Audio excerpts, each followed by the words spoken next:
unilaterales también se llaman pruebas de una cola y las pruebas bilaterales o ensayos de dos colas. Así se llaman estas pruebas estadísticas. Pero fíjense ustedes cómo se formula una prueba unilateral o un ensayo unilateral o de cola inferior, como aparece aquí en el primer ejemplo. Miren, las pruebas unilaterales o de una sola cola pueden al mismo tiempo ser de cola inferior o de cola superior. Si este ensayo pudiera ser de cola inferior, fíjense cómo se formula la prueba para la hipótesis nula y para la hipótesis alterna. Miren, el parámetro igual a un determinado valor. En tanto que la hipótesis nula plantea de que el parámetro pudiera ser, miren, menor a ese valor. Ahí tenemos la hipótesis para una prueba de cola inferior. Prueba de cola superior o de lado derecho. Fíjense, tenemos este valor y este otro, ¿verdad? Entonces, ahí está la prueba de cola superior o del lado derecho. Y finalmente, la prueba bilateral o de dos colas. La prueba de cola inferior o del lado izquierdo. Mire, aquí tenemos la prueba. Ay, no, esto está mal. Esto está por demás, disculpen ustedes. Para la prueba bilateral o prueba de dos colas, el diseño se formula de esta manera. Miren, el parámetro igual a un determinado valor frente a la hipótesis alterna donde el parámetro es diferente de ese valor. No sabemos si es menor o mayor. Entonces, revisando el tipo de pruebas o ensayos, encontramos pruebas unilaterales o ensayos unilaterales de cola inferior y de cola superior, planteados de esa forma. Fíjense la orientación del signo de la desigualdad. Y ahí está la prueba de las dos colas. Bien. ¿Qué otros elementos más aparecen dentro de las pruebas de hipótesis? Un elemento central, el nivel de significancia.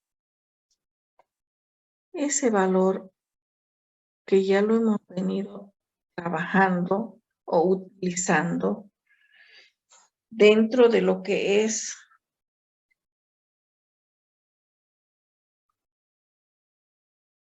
la estimación de intervalos de confianza. Alfa. ¿Qué representa alfa como nivel de significancia? La probabilidad máxima de cometer, eso es, miren, la probabilidad máxima de cometer un error de tipo 1. Eso representa alfa. Pero ahora dirán ustedes, ¿qué es un error de tipo 1? Es aquel que ocurre cuando se rechaza la hipótesis nula cuando es cierta. Rechazamos la hipótesis nula cuando esta es cierta o verdadera. Es decir, se genera un falso negativo.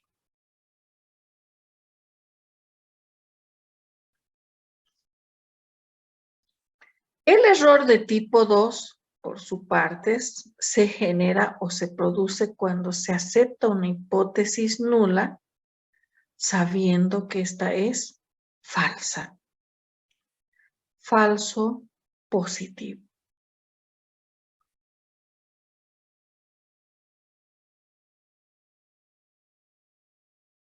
Bien.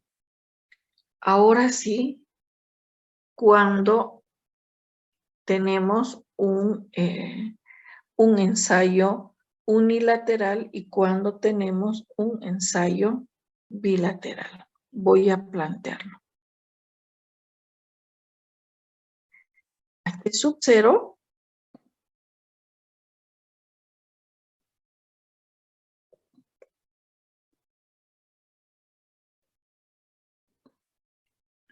donde vamos a decir la probabilidad de éxito, decíamos hace un momento, es igual a 2/3.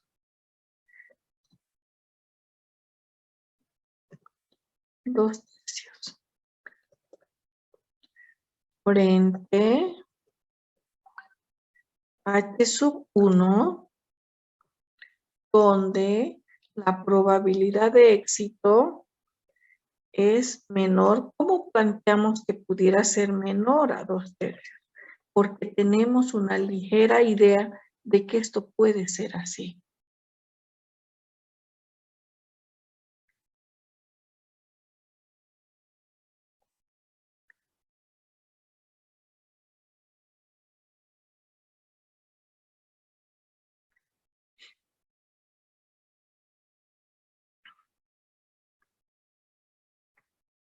Bien, ahí está.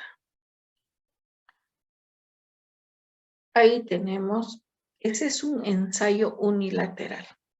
Tal como hemos planteado ahí, ese es un ejemplo de un ensayo unilateral. Es una prueba de cola inferior o de cola superior. ¿Qué dicen ustedes?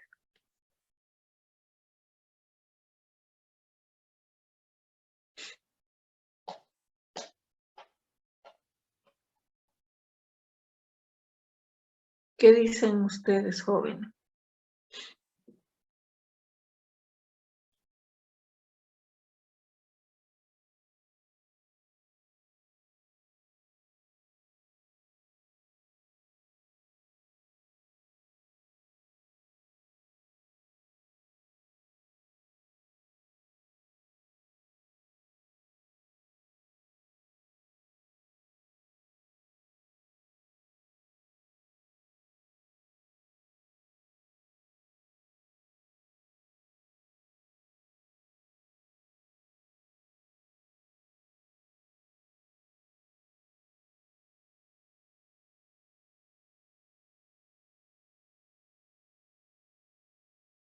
¿Qué dicen, jóvenes?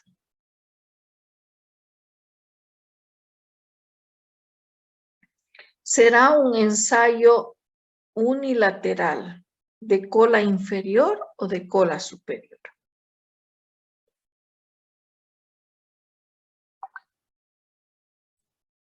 Es de cola inferior.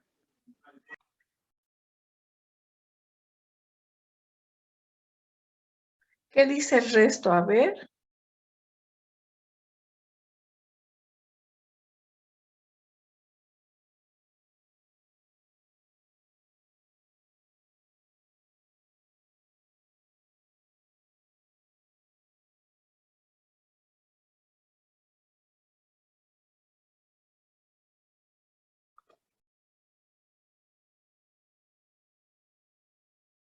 A ver, ¿qué dicen? ¿Por qué están silenciosos? A ver, voy a tener que empezar a preguntar.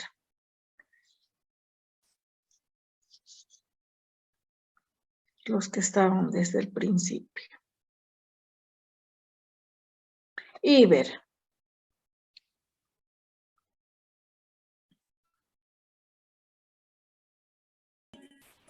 ¿Está de acuerdo usted que es una prueba unilateral de cola inferior, como dice Camila?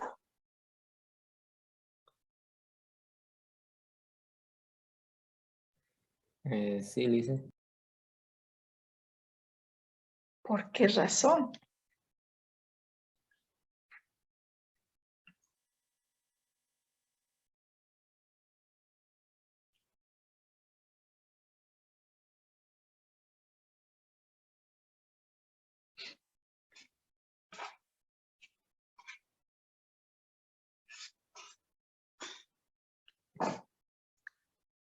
¿Por qué razón, joven? A ver, ¿por qué cuando les pregunto nadie me responde? ¿Será que no hablo claro? Díganme, por favor. Que yo no la entendí bien un poco, Lisa.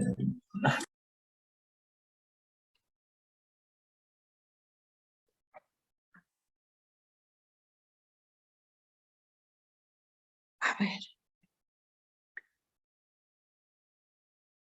¿Alguien me puede decir cuándo tenemos un ensayo unilateral?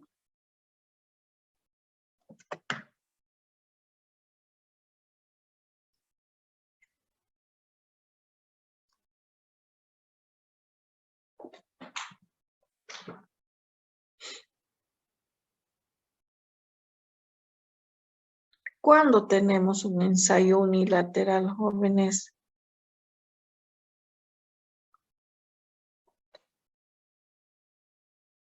¿Qué dicen?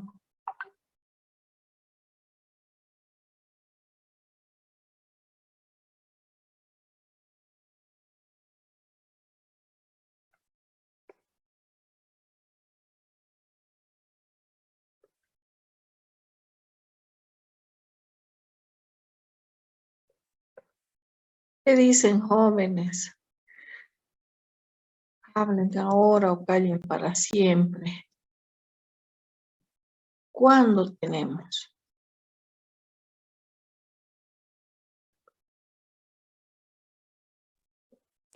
Explique otra vez, Lisa. Dice que cuando hay un mayor que o menor que es unilateral.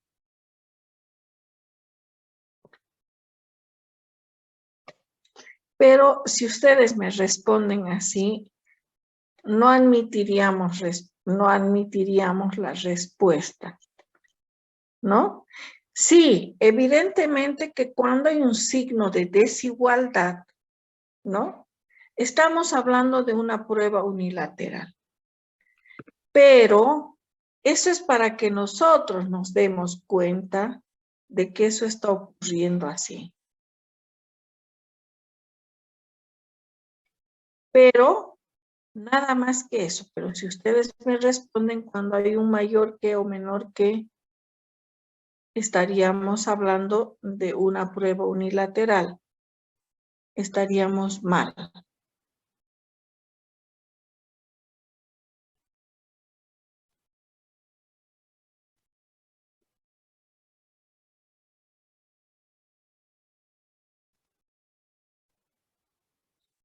A ver.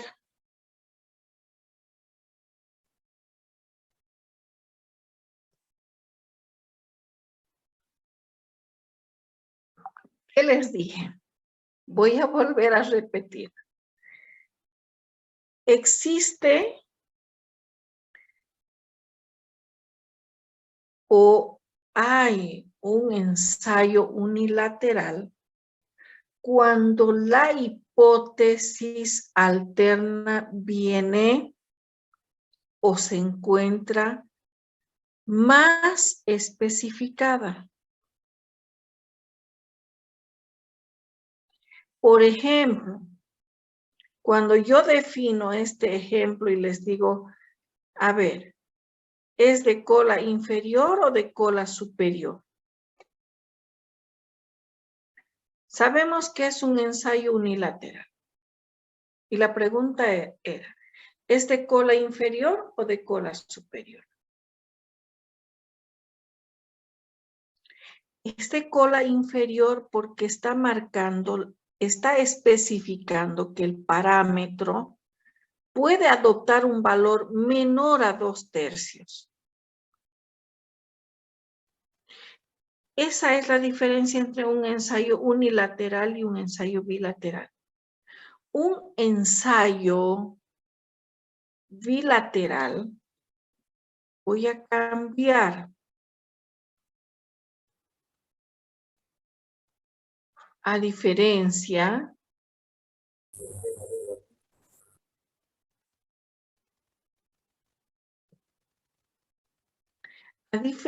voy a cambiar el parámetro y voy a decir, a ver, insertar el símbolo. Mu, que sea la media. Y como teníamos arriba, que sea 50. Frente a la hipótesis alterna. Que sea diferente de 50. Yo voy a insertar también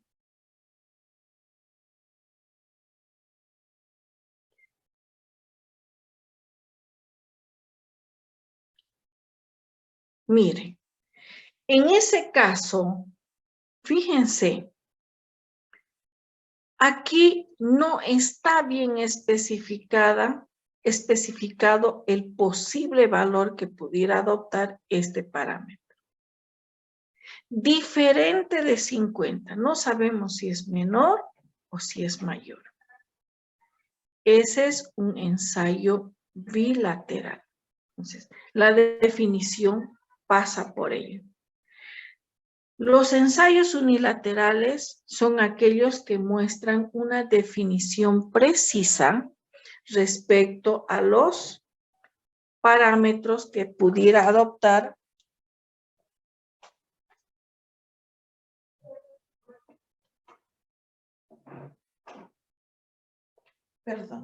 respecto al valor de los parámetros que pudiera adoptarse, especialmente en la hipótesis alterna. En la hipótesis nula, normalmente se especifica con precisión. Es igual a un determinado valor, pero lo que se va a probar es eso.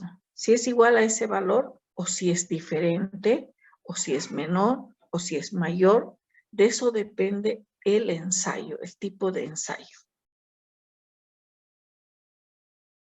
Bien. Otro elemento que es importante definir es la región crítica o de rechazo, que es importante definir respecto al nivel de significancia, es decir, respecto al valor de alfa, la probabilidad máxima de cometer un error de tipo 1. Esa región crítica o de rechazo es la región bajo la curva del estadístico, que puede ser el estadístico Z, el estadístico T, el estadístico Chi, bajo el estadístico de prueba, que contiene los valores para los cuales se rechaza la hipótesis nula, es decir, la hipótesis que se pone a consideración. La región de aceptación es la región bajo la curva del estadístico de prueba que contiene los valores para los cuales no se rechaza la hipótesis nula. Son dos elementos. Ahora vamos a trabajar.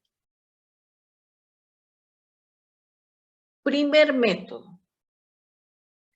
El método del intervalo de confianza. Inicialmente dijimos que el método del intervalo de confianza y el método de la prueba de significancia eran dos métodos complementarios. Dos métodos complementarios en el caso de un ensayo bilateral, pero serán dos métodos excluyentes si los ensayos son unilaterales. Fíjense ahí una prueba de dos lados o de dos colas, que es donde puede validarse mediante un intervalo de confianza. ¿Es beta sub 2 estimado compatible con la hipótesis nula? Para responder a esta pregunta se debe obviamente construir un intervalo de confianza para verificar si ese intervalo de confianza con ese nivel de significancia incluye al verdadero valor que está propuesto en esta hipótesis. Si no lo incluye, entonces rechazaremos H sub 0. Por lo tanto, construimos el intervalo de confianza y ya sabemos que a largo plazo un intervalo de confianza contendrá el verdadero valor de beta sub 2. Ahora sí, ¿cuál es la regla de decisión? Construimos el intervalo de confianza. Si beta sub 2 bajo hipótesis, este valor, que lo podemos marcar así, ¿no? Si ese valor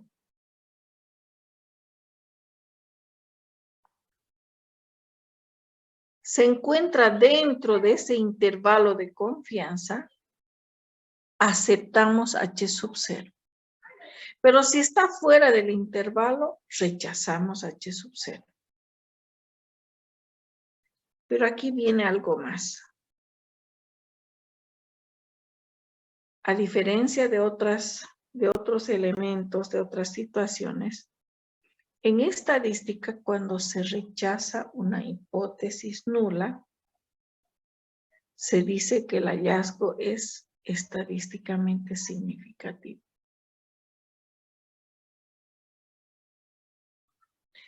¿Por qué será estadísticamente significativo? Porque nos permite confirmar si evidentemente el valor que hemos propuesto y hemos sometido a prueba puede ser o no el verdadero. Si esa hipótesis se rechaza, entonces el hallazgo es estadísticamente significativo. Significará, ¿no?, de que la información que estamos nosotros considerando no es la información adecuada. Por eso es de que trabajamos o señalamos con ello de que cuando se rechaza una hipótesis, estamos diciendo en estadística que el hallazgo es estadísticamente significativo. Si no fuera así, la conclusión es de que el hallazgo no es estadísticamente significativo. Eso para el caso de el método del intervalo de confianza, que también lo podemos nosotros trabajar con un ensayo bilateral, pero utilizando el método de la prueba de significancia. Cuando estamos hablando de una prueba de un lado, de una cola, ¿no?, planteamos de esa manera porque algunas veces tenemos una ligera idea y consideramos a priori de que el posible valor verdadero pudiera ser menor o mayor al valor propuesto en la hipótesis nula, ¿no? Por eso es de que podemos y nos da lugar a plantear de que el valor de beta sub 2 pudiera ser mayor o menor al valor propuesto en H sub 0. Si se trata de una prueba de un lado de una cola, ya no podemos utilizar el método del intervalo de confianza. En ese caso, lo que hacemos es directamente utilizar el método de la prueba de significancia.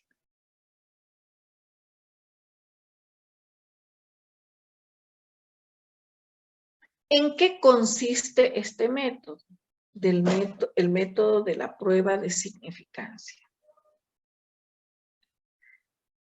Es un procedimiento mediante el cual se utilizan resultados muestrales para verificar, ¿no?, la veracidad o la falsedad de una hipótesis nula.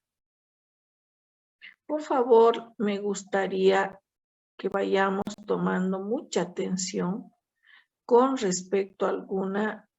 A ver, yo les voy a dar una estructura que nos permita construir un diseño de hipótesis utilizando el método de la prueba de significancia.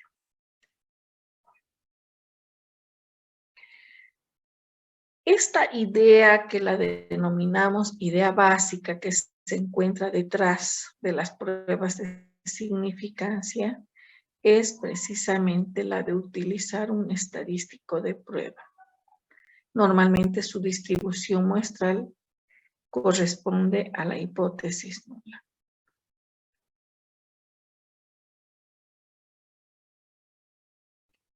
Bajo ese supuesto de normalidad de la variable, que es lo que adoptamos a lo largo de todo el curso de econometría, tenemos de que la variable t puede distribuirse como una diferencia entre el valor estimado de beta sub 2 y el valor que es sometido a prueba, ¿no?, del mismo parámetro dividido entre el error estándar de estimación.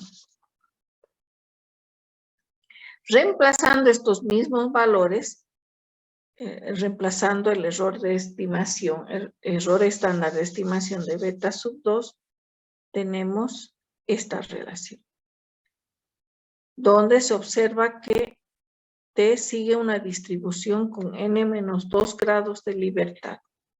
¿Por qué n-2 grados de libertad? Porque estamos considerando dos parámetros a estimar. Y su valor puede ser fácilmente calculado a partir de los valores muestrales. Ahora sí, ¿qué pasos son necesarios para la verificación de una hipótesis estadística?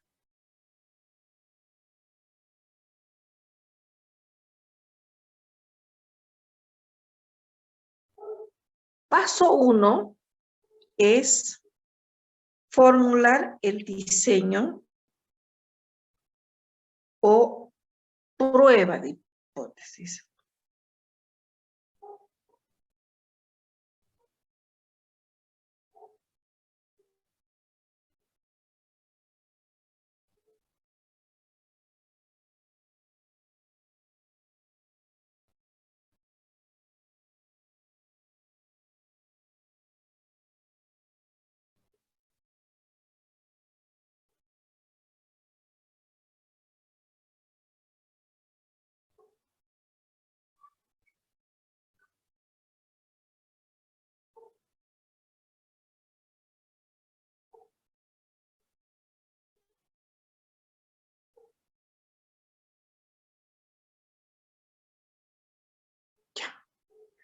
Formulación de la hipótesis nula y la hipótesis alterna.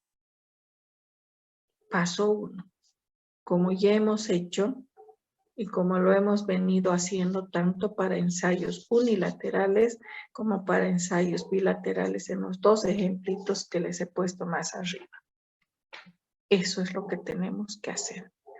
Obviamente sobre la base de alguna información, de algunos datos de los cuales vamos a disponer. Paso 2. Selección del nivel de significancia.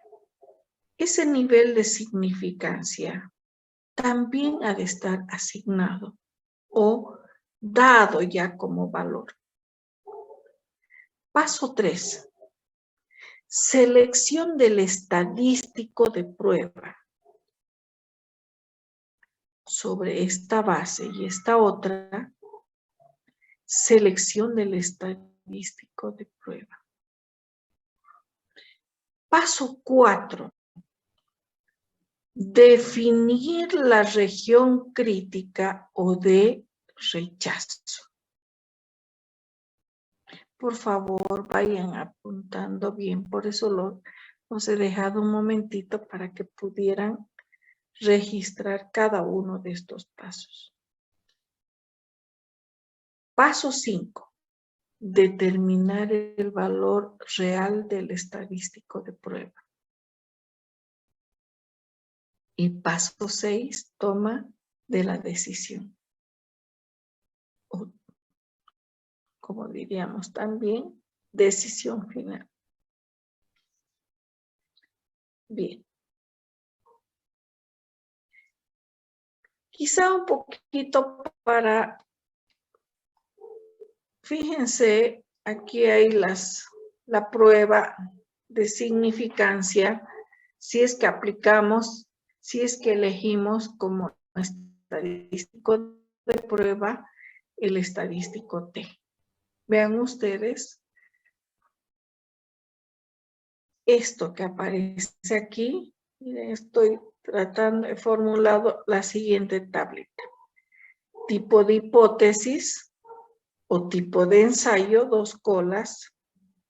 Hipótesis nula, cómo se plantea una hipótesis nula. Hipótesis alterna. Y la decisión de rechazar H sub 0. Esto es T calculado frente a lo que viene a ser T sub, donde tengo, a ver,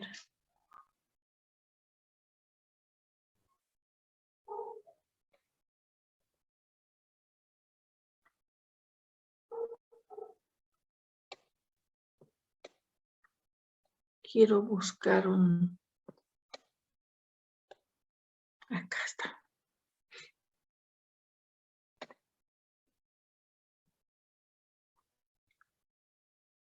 Un cuadrito que lo hemos elaborado. Miren, cómo se plantea la hipótesis nula, cómo se plantea la hipótesis alterna. Y esto pareciera que se ve como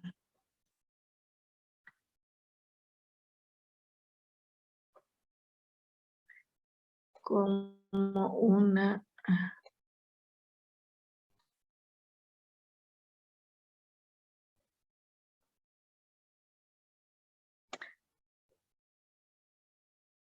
como la desviación estándar y no es tan así.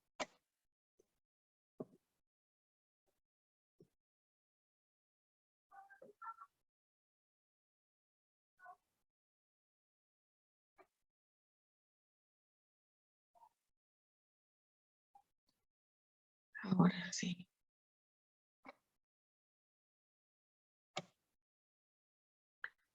Ya. Así. ¿Ven?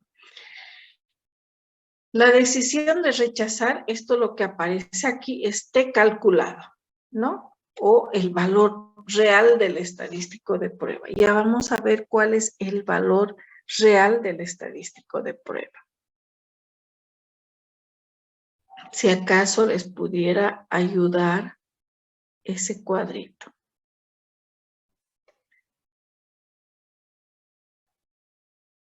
Cuando pongo con asterisco el valor de beta sub 2, estoy refiriéndome al valor de beta sub 2 que se somete a prueba. ¿Ya? Ahora bien, dentro de lo que es el lenguaje de las pruebas de significancia, se afirma que un estadístico puede, cualquiera sea este, cualquiera, una media, una proporción, una varianza, un coeficiente de regresión, es estadísticamente significativo si el valor del estadístico de prueba cae en la región crítica. En ese caso, la hipótesis nula se rechaza. Consecuentemente, el hallazgo es estadísticamente significativo. Se dice que tenemos una prueba que es estadísticamente no significativa si el valor del estadístico de prueba cae en la región de aceptación. Y en ese caso, la hipótesis nula no se rechaza.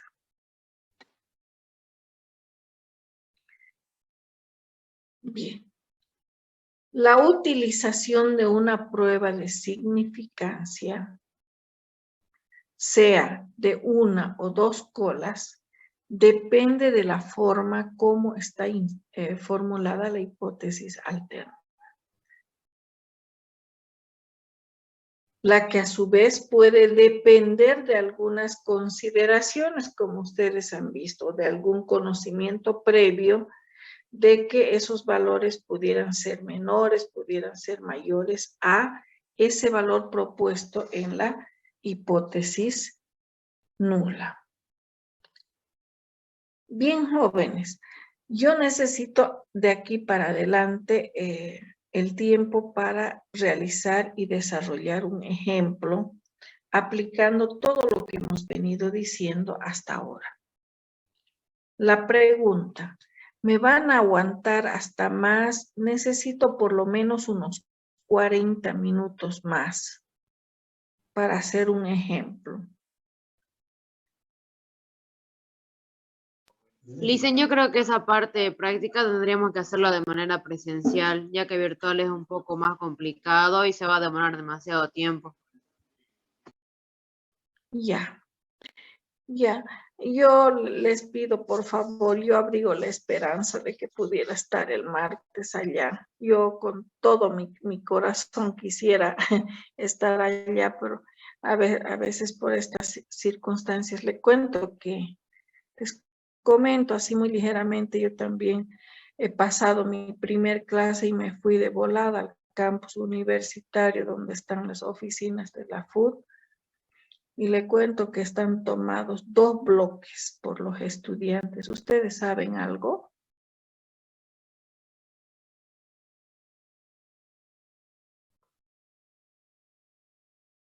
¿Conocen algo? Obviamente ¿Sobre que qué tema no se entendió?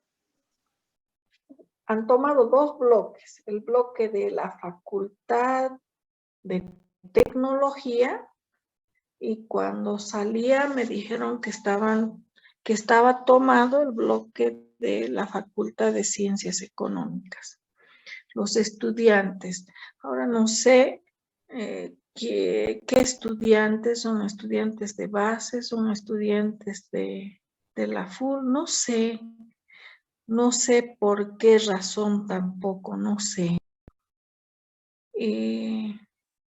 Así que no sé qué será lo que están pidiendo, no tengo conocimiento y espero que también no sea un problema que después se agudice, porque si no ellos fácilmente toman el campus universitario y ahí es donde existe la mayoría de las actividades que tenemos que desarrollar.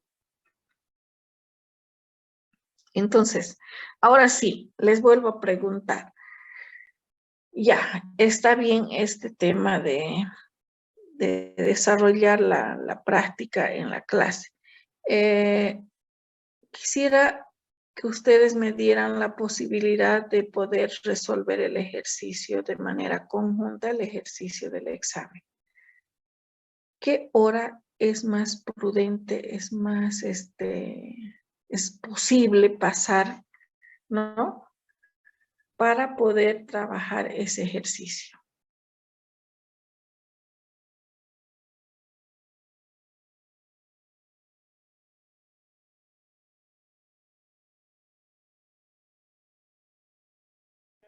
Está bien, Licen, que sea mañana a las 8 de la noche, así como en las anteriores clases.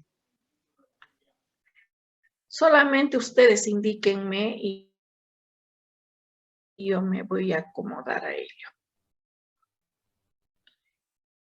¿Está bien para todos, 8 de la noche? Sí, dice, Y esta noche no es posible, me pregunto. 8 de la noche.